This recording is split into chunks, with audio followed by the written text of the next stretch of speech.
Good evening, everyone. Thank you for being here once again. Tonight we have three speakers. There will be James Kutayar, Pat Marshall, and Vicky Ann Cremona, the President of Republica. A little later on, we will be coming around with some buckets. Your generosity is always very much appreciated. It allows us to continue doing what we do. And also, if any of you would like a tote bag for €15, come and see the Paula woman over here. Thank you very much. James Kutayar.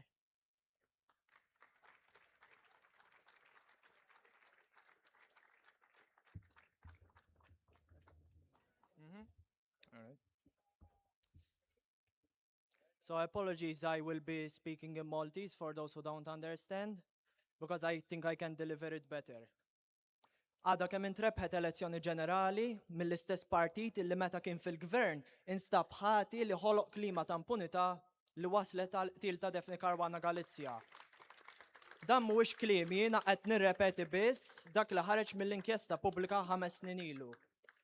L-istess inkjesta pubblika li ma rridux jiftħu. Nistgħu nimmaġinaw għaliex b'dak ir-riżultat. U l-istess inkjesta pubblika li ftit biss mir-rakkomandazzjonijiet tagħha ġew implementati. Hemm dawk li jaħsbu li għax intrebaħ il-gvern jista' jagħmel li jrid li dnub jiġi minsi jew għar minn hekk għax tibta go ahead biex ikomplu jitħanżru jisirqu l-politiċi. Jiena nfakkarhom lil dawn in-nies li d-demokrazija mhijiex biss rule of the majority, li billi inti popolari ma jfissirx li inti tajjeb.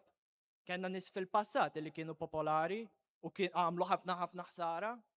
Defni kitbet artiklu tajjeb ħafna fil-fatt fuq dan, jismu right and wrong are not a popularity contest. U ħani kwota parti minnu li naħseb japplika għallum u għal qabel elezzjoni wkoll. Of course it is wrong to vote for corruption. Of course it is wrong to vote so as to put corrupt politicians into power. It is very wrong, and to do it for your own personal benefit rather than simply to back your team, which is bad enough, is worse than wrong. Winning and losing are not factors in deciding what is right and what is wrong. Winning and losing are about the power to prevent wrongdoing or the power to perpetrate it. Ftit jiem wara li ntrebħet l-elezzjoni, ma nafx hekk hux l-għada eżatt li ħarġu r-riżultati mhux importanti fil-verità. Kien hawn xi ħadd bravu li rid jagħmilha tal-hero li ġie u neħħa l-protest memorial. Dan għamilha broad daylight, nafu lil xi ħadd ieħor jagħmilha fit-tlieta ta' filgħodu, forsi sleepwalking miskin. U evidentement dawn in-nies li suppost qegħdin inatfu nesew biċċa hemm fuq. Nesew biċċa, hemm naqra number 2 fuq il-stat wara fuq il-monument. Dak ma importax. U hekk da li għamilha broad daylight fil-fatt jista' jkun żbaljat, però ma noħodix bi kbira li rifess fil-ħamrija. Ma noħodix bi kbira li jaffeċ il-fjuri, għax dak ma importax. Imma r-ritratti ritratti tal-biża.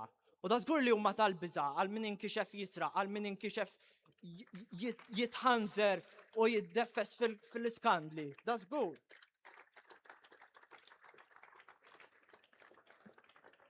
Mbagħad jgħidulek il-famuża għax mhux ċimiterju. U jinsew biċċa kruċjali jew aħjar minn hekk jippruvaw inessu biċċa kruċjali li din hija protesta, protest memorial. Din hija protesta, parti mid-demokrazija hija l-protesti ħielsa.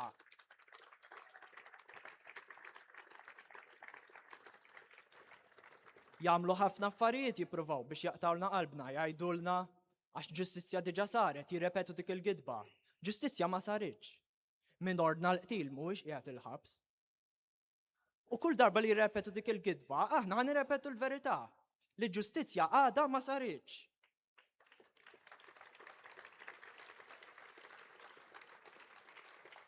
Jgħidulna għax tibqgħu sejrin biha. Iva, aħna nibqgħu sejrin biha. Sakemm ikun hemm ġustizzja, mhux sa jwaqfuna huma u jgħidulna huma meta għandna nieqfu, aħna nibqgħu niġu hawn sakemm ikun hemm ġustizzja sħiħa. Mbagħad jgħidulek il-famuża l-oħra. Għax kieku tela partit ieħor ma kontu tgħidu xejn. Kieku tela partit ieħor jiena żgur kont ngħidlu illi dan mhux it-turn tiegħek li jmiss biex titħanżer u biex tisraq. Anzi, huwa l-opportunità li jbidlu d-direzzjoni tal-pajjiż, illi jsewwu dak li ġie mkisser. Ir-rakkomandazzjonijiet, il-miżuri kontra l-korruzzjoni jridu jiġu implementati, ikun min ikun fil-gvern. U kieku qegħdin fil-gvern huma se jkunu qed jieħdu d-deċiżjonijiet. Ħadd iżjed u ma jistgħux jibqgħu waħlu fil-gvern ta' qabilhom. Ovvjament mhux se jinbidlu millu malada l-affarijiet, inkun qed nitqu bina nfusna kieku hekk. Però li għaddu 5 snin u inkjesta ma tiġix implementata l-rakkomandazzjonijiet tagħha dik turi xi ħaġa oħra, dik turi nuqqas ta' rieda politika.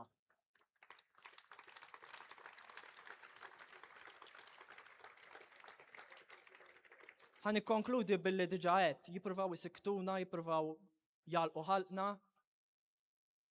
Sfortunatament Defni ħalset l-ar prezz. Però xi ħaġa ma rnexxilhomx ineħħu il-memorja. Il-memorja li l-familja ta' Defni tiġġieled għall-ġustizzja. U aħna mhux se nħallhom jiġġieldu weħidhom, aħna ħa niġġieldu magħhom. U din hija dik il-ħaġa li jibżaw minnha n-nies, daw in-nies li jippruvaw waqfuna, mill-verità, mill-fatt li Defni kellha raġun. Grazzi.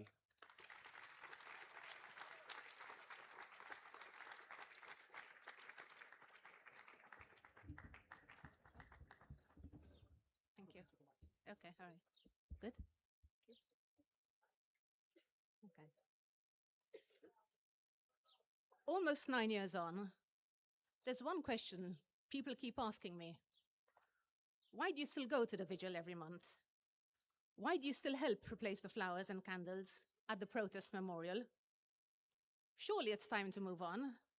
Nothing has changed. This is Malta, after all. What's the point? And if I'm honest, after almost 9 years, there are moments when I ask myself the same question. But every month, as I stand here, I remember why we started coming in the first place.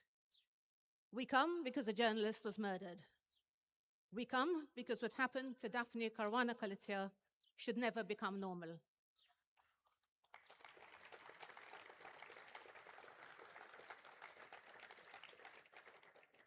We come because memory matters.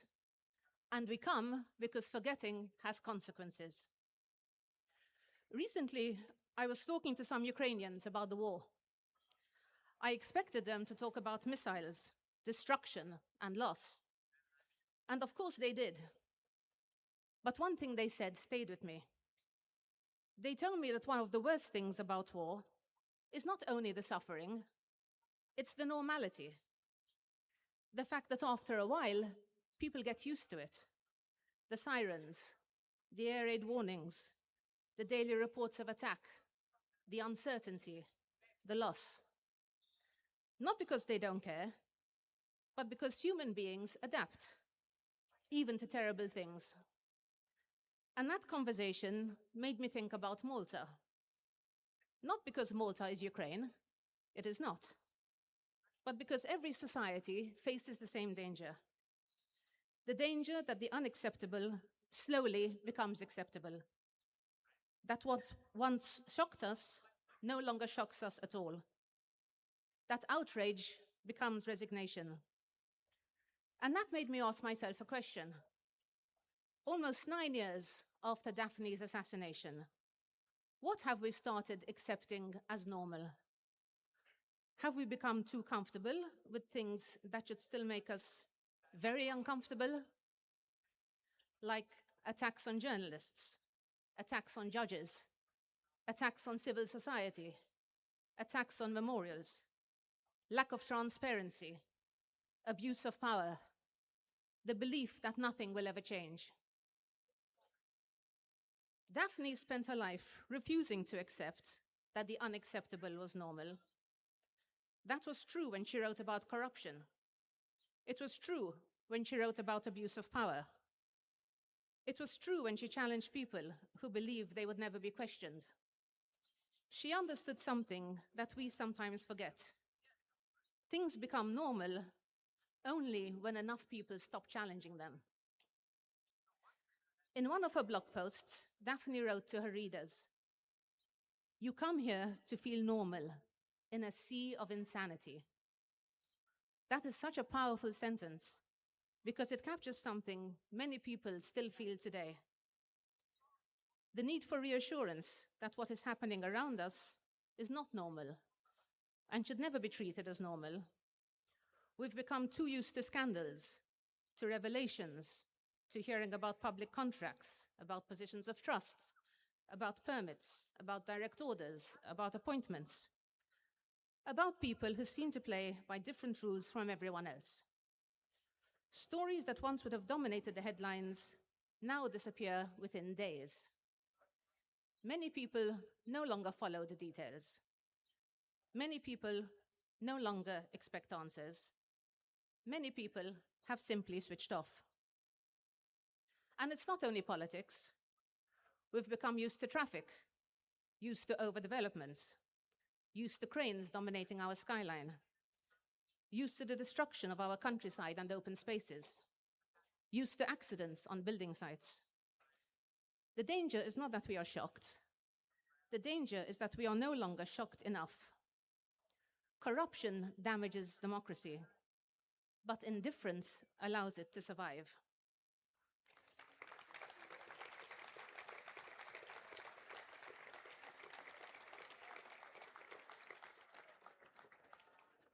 Only a couple of weeks ago, Malta held another general election. The billboards have come down. The slogans have faded.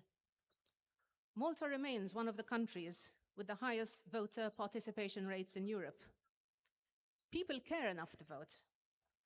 But democracy does not begin and end at the polling station. Democracy begins again, the morning after the votes are counted.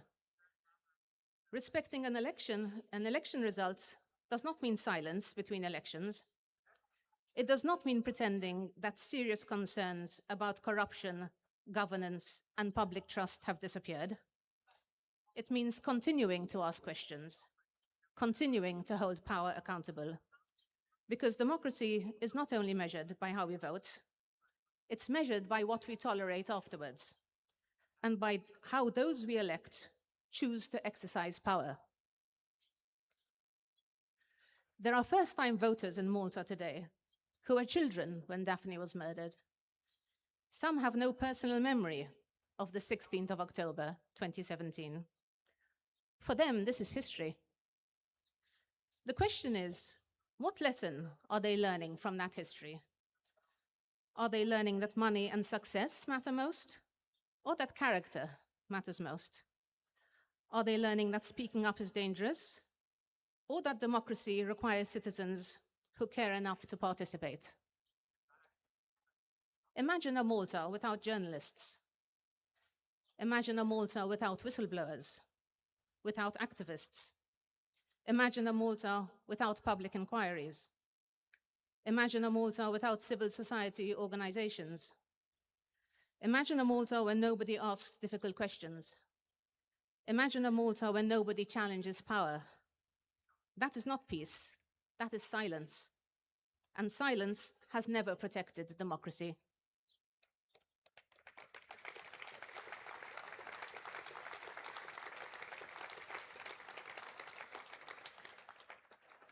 I often find myself wondering what Daphne would have written about Malta today.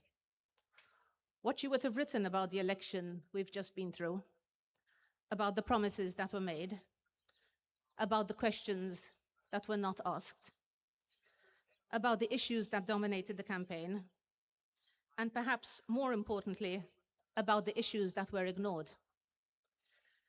But when I think about Daphne, I don't only think about her investigations. I think about her extraordinary memory, her ability to join up the dots, her ability to connect today's headlines with events from years earlier, to remind people of things they had forgotten, or perhaps preferred to forget. She understood that nothing happens in isolation, that today's decisions are connected to yesterday's, that today's headlines become tomorrow's history. And that is why she was so difficult to ignore, because she refused to let people forget. She kept writing, despite the threats, despite the harassment, despite the attacks, despite dozens of lawsuits and garnishee orders designed to intimidate and silence her, despite knowing that many powerful people wanted her to stop. She continued because she cared. She cared about what Malta was becoming. She cared enough not to look away. And she refused to let the rest of us forget. And that is why her absence is still felt today. Not simply because Malta lost a journalist, but because Malta lost somebody who refused to look away.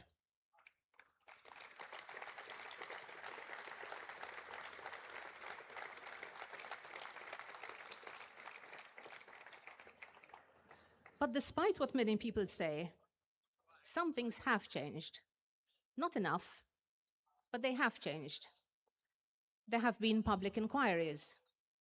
There have been resignations. There have been prosecutions and convictions. Civil society has become stronger. Journalists have continued investigating. More citizens have become active and engaged. None of these things happened because people became indifferent. They happened because people refused to become indifferent. I still remember those months before COVID, the crowds gathering in Valletta, thousands of people filling the streets, people from different political sides standing together. They did not agree on everything, but they believed Malta deserved better. Those protests reminded us of something important. Public pressure matters. Citizens are not powerless. And when I think back to that conversation with the Ukrainians, I remember what struck me most. Not their fear, not their anger, but their determination not to become numb.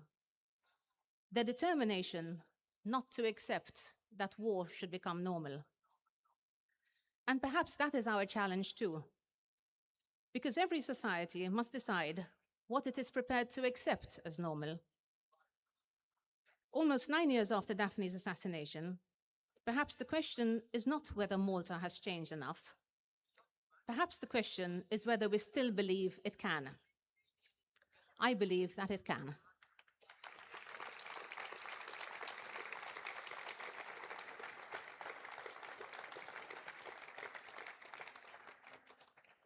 Even today, almost 9 years later, the memorial continues to be vandalized. Flowers disappear. Candles are removed. Posters are taken down. And every time it happens, somebody comes back and replaces them. Why? Because memory matters. Because forgetting is often where indifference begins. And because some things should never become normal.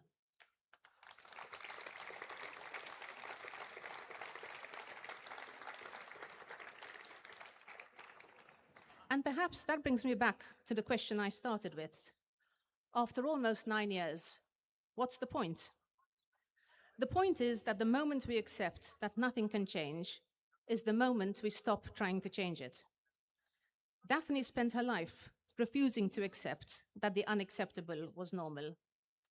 The greatest tribute we can pay her is to continue doing the same.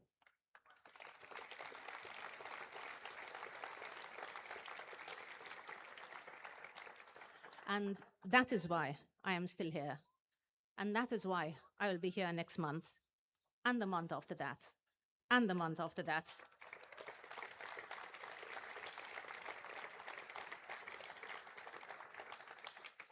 Until there is full justice for Daphne, and until we have the Malta she cared enough to keep fighting for. Thank you.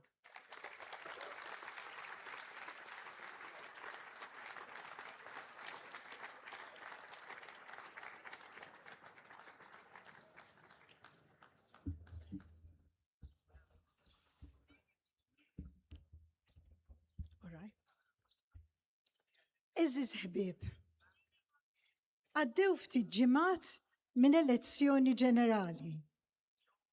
Bħal kull elezzjoni oħra, ħallit warajha sens ta' sodisfazzjon għal ħafna u diżappunt għall-oħrajn. Immissa li għadda l-moment tal-kampanja, tal-att tal-voti, tal-analiżi tar-riżultati u tal-formazzjoni tal-gvern il-ġdid, għanna nerġaw insaqsu lina nfusna mistoqsija aktar importanti. Kif se ngħixu flimkien minn għada l-qudiem? Din hija mistoqsija li kull soċjetà demokratika trid tiffaċċja. Iżda f'Malta din il-mistoqsija għandha pis partikolari. Għal snin twal drajna nħarsu lejn ħafna kwistjonijiet mill-perspettiva tal-appartenenza politika tagħna. Xi kultant saħansitra drajna niġġudikaw il-valur ta' argument mhux skont il-mertu tiegħu, iżda skont min qiegħed jagħmlu. Drajna wkoll naraw il-kritika bħala att ta' ostilità u mhux bħala parti normali mill-ħajja demokratika.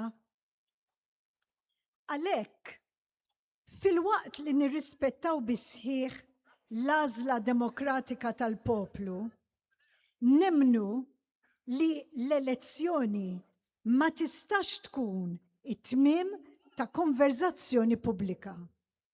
Għandha tkun il-bidu tagħha.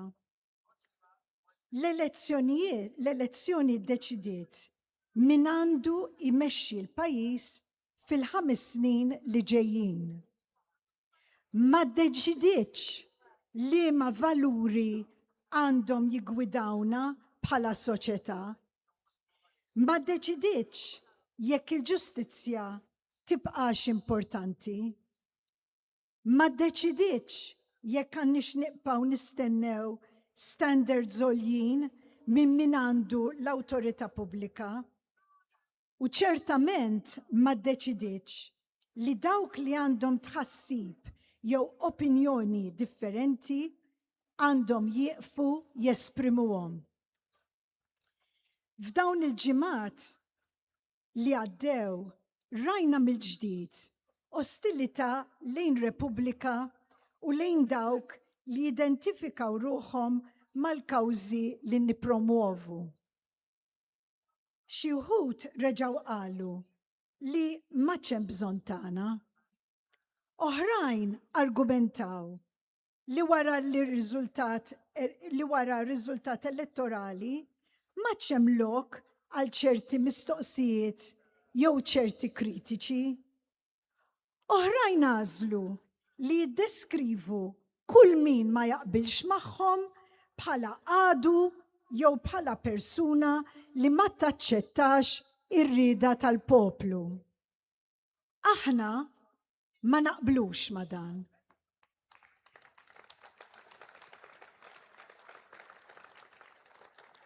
Mhux għax naħsbu li għandna xi rwol speċjali jew privileġġjat fis-soċjetà Maltija, imma għax nemnu li ċ-ċittadinanza ma tispiċċax fil-ġurnata tal-elezzjoni. Id-demokrazija ma tikkonsistix biss fil-vot, tikkonsisti wkoll fid-dritt u fid-dmir taċ-ċittadini li jkomplu jipparteċipaw fil-ħajja pubblika, li jkomplu jistaqsu mistoqsijiet, li jkomplu jistennew rendikont minant min ikun qiegħed jeżerċita s-seta f'isimhom. Din mhijiex pożizzjoni kontra xi partit jew favur ieħor. Aħna ta' Repubblika maħna affiljati mal-ebda partit.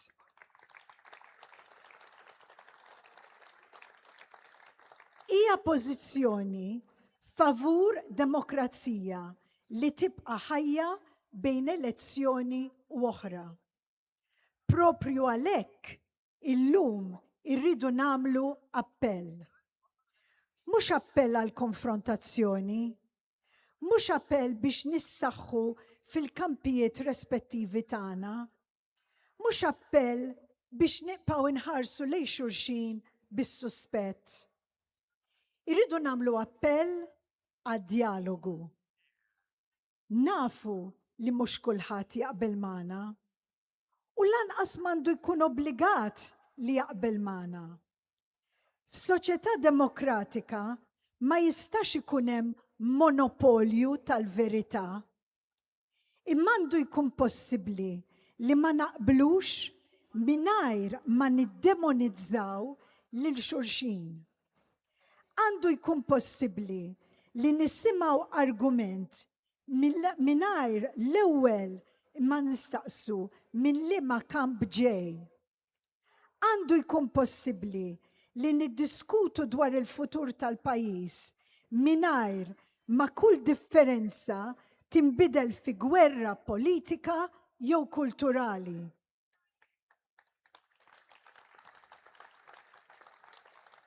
Aħna lesti għal dan id-dialogu, lesti nitkellmu mal-awtoritajiet, lesti nitkellmu ma' dawk li appoġġaw il-gvern, lesti nitkellmu ma' dawk li l-om snin ma jaqblux magħna, lesti wkoll nisimgħu, lesti nispjegaw il-pożizzjonijiet tagħna u lesti wkoll neżaminaw il-femit tagħna stess b'umiltà u b'onestà. Imma biex ikun hemm dialogu veru, dan ma jistax ikun sforz minn naħa waħda biss. Hemm ċerti affarijiet li għandhom ikunu komuni għalina l-koll.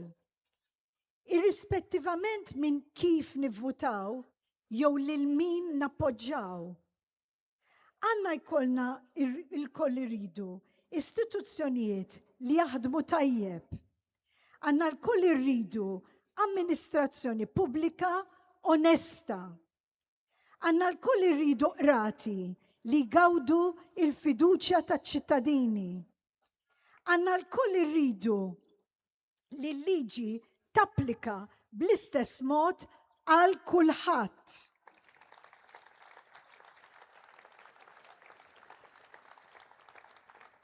U għandna l-koll irridu li ċ-ċittadini ikunu jistgħu jesprimu ruħhom liberament mingħajr ma jiġu medda, intimidati jew stigmatizzati.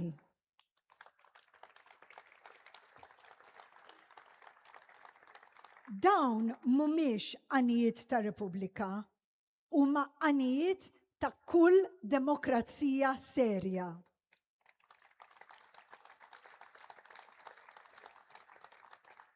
Meta niltaqgħu hawn kull xahar, nagħmlu dan biex infakru persuna li ħalset l-ogħla prezz possibbli għal konvinzjonijiet tagħha.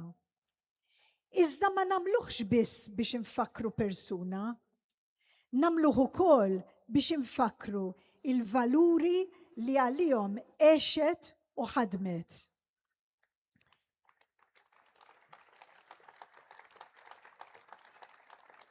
Għalhekk ma nistgħux ma nesprimux it-ħassib tagħna dwar dak li qed naraw iseħħ madwar il-memorja ta' Defni Caruana Galizia. Għaddew kważi 9 snin minn meta inqatlet u xorta għadna naraw tentattivi biex titnaqqas il-ħidma tagħha, biex tixxekkel il-memorja tagħha, biex ix-xogħol tagħha jiġi ppreżentat b'mod fals jew żbilanċjat, biex dak kollu li rrappreżentat jiċċajpar jew jitwarrab. Xi drabi dawn l-attakki jieħdu forom ġodda. Xi drabi ikunu sempliċement verżjonijiet ġodda ta' stejjer li ilna nisimgħu snin.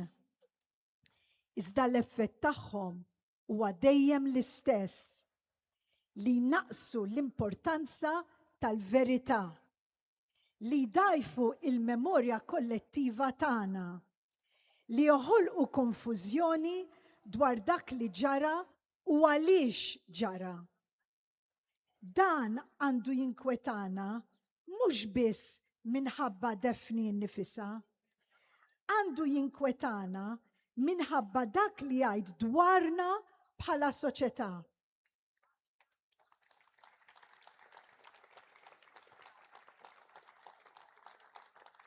Pajjiż matur ma jibżax mill-memorja tiegħu, ma jippruvax iħassara, ma jippruvax jikteb mill-ġdid l-istorja skont il-bżonnijiet politiċi tal-mument. Pajjiż matur ikun kapaċi iħares lejn il-passat tiegħu b'onestà, anki meta dak il-passat ikun diffiċli jew skomdu.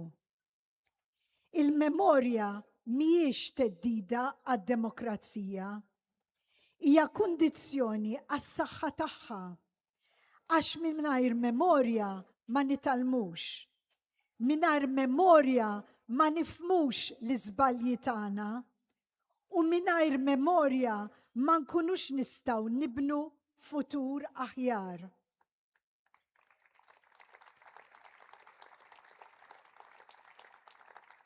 Hekk kif il-pajjiż qiegħed joqrob lejn il-mument li ħafna ilhom jistennew għal żmien tant twil, inħossu wkoll il-ħtieġa li nerġgħu nitkellmu dwar il-ġustizzja. Mhux brabja, mhux b'xewqa ta' vendetta, imma bis-serjetà li titlob il-kwistjoni. Il-ġustizzja ma tistax tħassar dak li ġara. Ma tistax iġib lura lil min tlifna. Ma tistax tneħħi l-uġieħ tal-familja. U ma tistax tfejja kull ferita li ħallit waraja din it-traġedja. Iżda l-ġustizzja hija il-minimu li stat demokratiku għandu jagħti liċ-ċittadini tiegħu.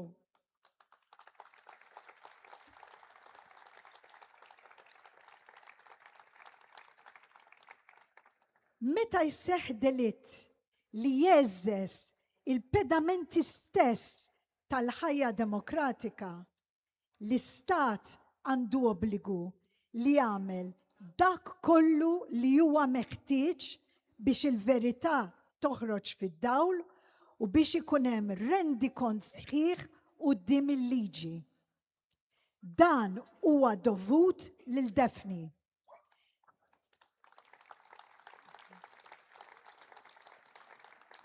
Huwa dovut lill-familja tagħha. Iżda huwa dovut ukoll lill-pajjiż kollu. Għax jekk il-ġustizzja tfalli f'momenti bħal dawn, il-ħsara ma tiqafx f'każ wieħed, ma każ wieħed, tinfirex ħafna aktar il-bot, tnaqqas il-fiduċja tan-nies fl-istituzzjonijiet. Toħloq sens li hemm min jista' jevita ir-responsabbiltà.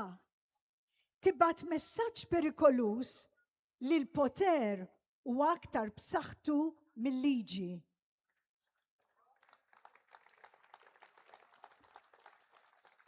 U ebda ma' demokrazija ma tista' tibqa' b'saħħitha jekk iċ-ċittadini tagħha jibdew jemnu dan.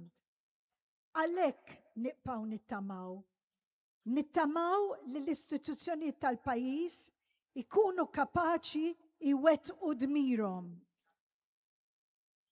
Nittamaw li l-verità tkompli toħroġ fid-dawl.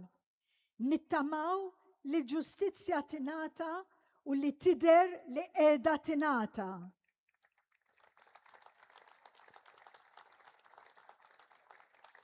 Mhux għal fini ta' xi rebħa politika, imma għal ġid komuni.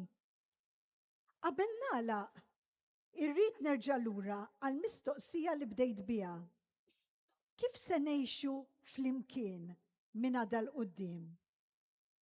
Din hija mistoqsija li sa tkompli takkumpanjana fis-snin li ġejjin. Ma naħsibx li se nsibu tweġiba waħda sempliċi, imma naf li mhux se nsibuha billi nieqfu nitkellmu ma' xulxin. Mhux se nsibuha billi ninsultaw lil min ma jaqbilx magħna. U mhux se nsibuha billi nippruvaw inħassru il-partijiet mill-memorja tagħna. U mhux se nsibuha billi nittrattaw il-ġustizzja bħala kwistjoni fakultattiva.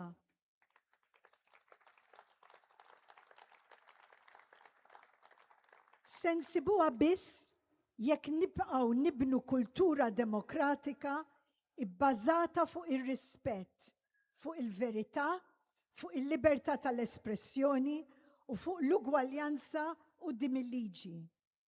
Din kienet il-missjoni tagħna ta' Repubblika u ta' Occupy Justice sa mill-bidu. U tibqa' l-missjoni tagħna llum u fil-ġejjieni. Grazzi. Issa sa nkantaw l-innu Malti, jekk xi ħadd minnkom ma għadu ma qedx ix-xemat tistgħu tixaluhom u tolluhom u wara l-innu Malti min baqalu qiegħed ix-xemat jista' jiġi qiegħdhom. Grazzi.